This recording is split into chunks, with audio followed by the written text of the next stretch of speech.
Assalamualaikum. Hai murid-murid tahun 3. Apa kabar murid-murid tahun 3 pada hari ini? Untuk hari ini kita masih lagi melihat kepada topik yang ketiga, yaitu pecahan, perpuluhan dan peratus. Cikgu harapkan semua murid masih lagi bersemangat untuk mengikuti topik kita pada hari ini. Baiklah murid-murid, kita teruskan. Kita akan melihat kepada perpuluhan. Masih lagi kepada perpuluhan. Jadi standard kandungan kita pada hari ini, kita akan melihat kepada 3.2, yaitu perpuluhan. Standard pembelajaran, kita akan melihat kepada 3.2.5, menolak 2 perpuluhan, melibatkan hingga 2 tempat perpuluhan dalam lingkungan sifar perpuluhan 99.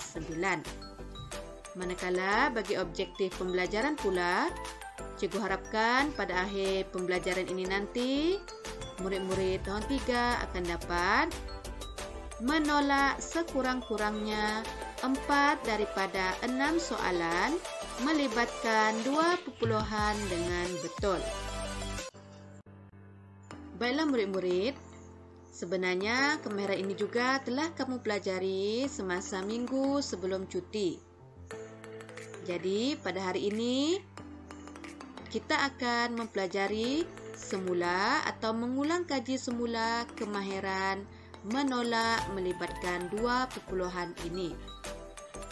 Hal ini kerana terdapat murid yang masih lagi belum menguasai kemahiran ini. Jadi cikgu harapkan selepas menonton video pengajaran ini, cikgu harapkan murid-murid akan dapat menguasai kemahiran menolak melibatkan 2 perpuluhan. Baiklah murid-murid, kita lihat kepada contoh yang pertama, iaitu sifar perpuluhan 85 tolak sifar perpuluhan 24 sama dengan, kita akan menyusun sifar perpuluhan 85 tolak sifar perpuluhan 24 sama dengan. Jadi cara susunan ini adalah sama seperti kita menyusun apabila menambah melibatkan 2 perpuluhan. Yang penting di sini semasa menyusun titik perpuluhan mestilah sama baris. Kemudian kita akan melihat kepada bilangan perpuluhan. Jadi untuk soalan ini, kedua-dua nombor ini mempunyai bilangan perpuluhan yang sama, iaitu sifar perpuluhan 85 mempunyai 2 tempat perpuluhan, sifar perpuluhan 24 juga mempunyai 2 tempat perpuluhan. Jadi murid-murid tidak perlu menambah sifar lagi. Jadi kita boleh terus menolak. 5 tolak 4 sama dengan 1, 8 tolak 2 sama dengan 6, kemudian titik perpuluhan, sifar tolak sifar akan dapat sifar. Jadi jawapannya adalah sifar perpuluhan 61. Kita lihat kepada contoh yang kedua, sifar perpuluhan 8 tolak sifar perpuluhan 5 sama dengan. Jadi kita akan menyusun bermula daripada sifar perpuluhan 8 tolak sifar perpuluhan 5 sama dengan. Jadi di sini kedua-dua nombor ini pun sama bilangan tempat perpuluhan. Sifar perpuluhan 8 mempunyai 1 tempat perpuluhan. Sifar perpuluhan 5 juga mempunyai 1 tempat perpuluhan. Jadi kedua-dua nombor ini sama bilangan tempat perpuluhan, jadi murid-murid tidak perlu menambah sifar dan boleh terus selesaikan. 8 tolak 5 sama dengan 3. Titik perpuluhan, sifar tolak sifar akan dapat sifar. Jadi jawapannya adalah sifar perpuluhan 3. Seterusnya kita lihat kepada contoh yang ketiga. Sifar perpuluhan 64 tolak sifar perpuluhan 2 sama dengan. Jadi di sini murid-murid dapat lihat, di sini terdapat 2 tempat perpuluhan. Manakala bagi nombor ini hanya terdapat satu tempat perpuluhan, maka murid perlu menambah sifar selepas ini. Jadi kita akan menyusun terlebih dahulu. Sifar perpuluhan 64 tolak sifar perpuluhan 2. Jadi di sini murid perlu meletak sendiri sifar supaya kedua-dua nombor ini mempunyai bilangan tempat perpuluhan yang sama. Kemudian barulah kita selesaikan. 4 tolak sifar, kita akan dapat 4. 6 tolak 2, kita akan dapat 4. Kemudian titik perpuluhan, sifar tolak sifar akan dapat sifar. Jadi di sini cikgu nak tekankan sekali lagi, pastikan titik perpuluhan disusun sebaris. Kemudian penolakan mestilah bermula dari atas, mestilah menolak yang di bawah. Dari atas, nombor di atas, tolak nombor yang di bawah.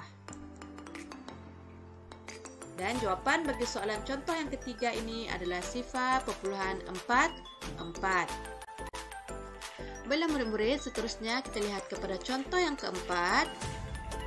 Sifar perpuluhan 67 tolak sifar perpuluhan 4. Jadi di sini kita dapat lihat sifar perpuluhan 67 terdapat 2 tempat perpuluhan, manakala sifar perpuluhan 4 hanya terdapat 1 tempat perpuluhan. Maka murid-murid perlu menambah sifar sendiri. Jadi kita akan menyusun sifar perpuluhan 67 tolak sifar perpuluhan 4.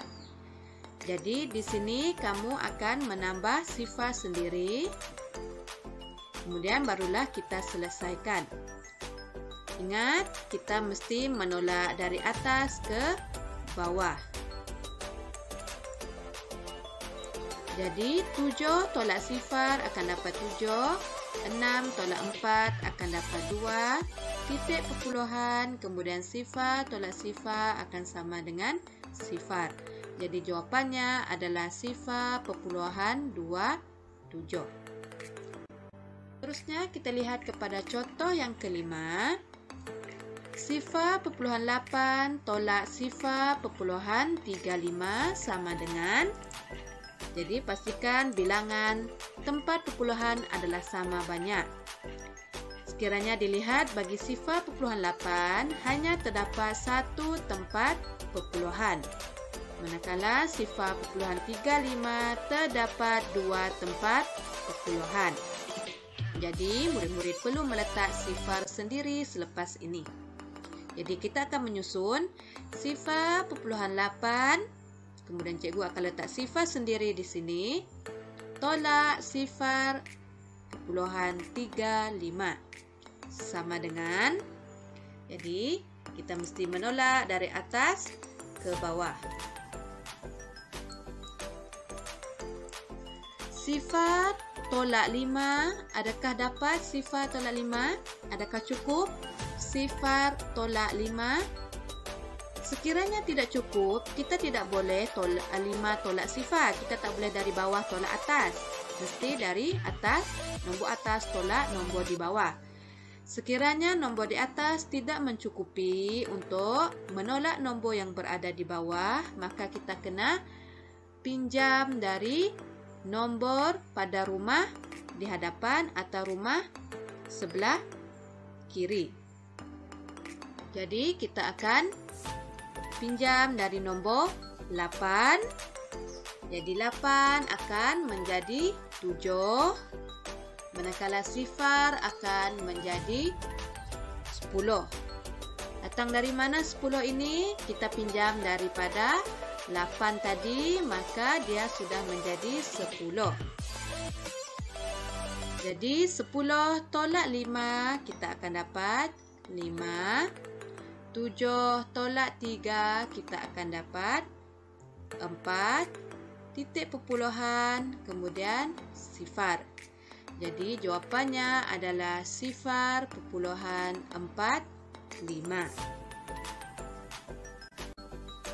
Baiklah murid, seterusnya kita lihat kepada contoh yang keenam.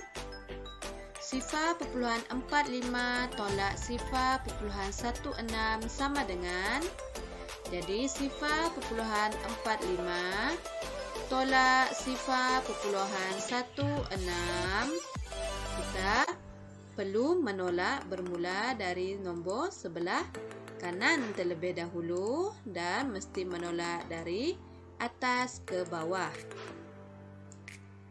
Jadi 5 tolak 6, adakah cukup 5 tolak 6? Tidak cukup, jadi kita kena pinjam dari 4.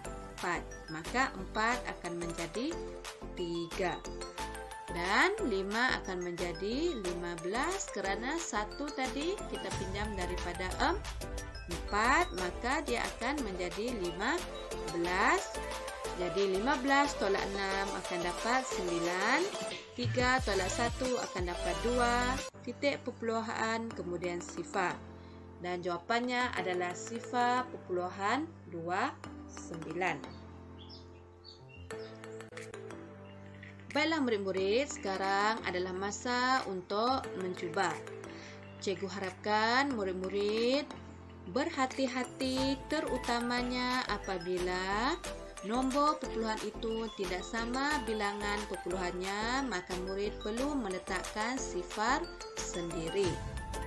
Dan sekiranya nombor di atas tidak mencukupi untuk tolak nombor di bawah, maka murid-murid perlu melakukan peminjaman.